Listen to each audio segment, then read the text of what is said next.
In this video, let's see how to use storage report in yCrash.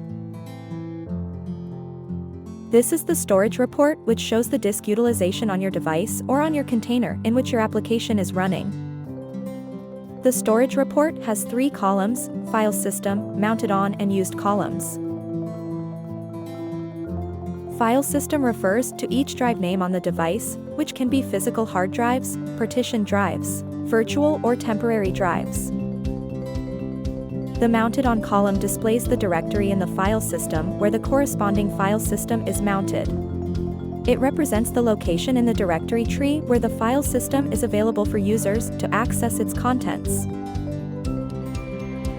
The used column displays the percentage of the disk space that is used and free on the file system. So, here I can see, this is the file system which is mounted on what directory path and how much storage is utilized. If it goes beyond 80%, which is a default value, then you will see an error icon over here. And that threshold value, 80%, is configurable using the threshold settings. So if it is an Enterprise Edition, you can specify it in your threshold settings.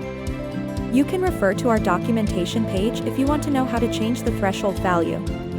The link is shared in the video description. Thank you for watching this video and follow us for more updates.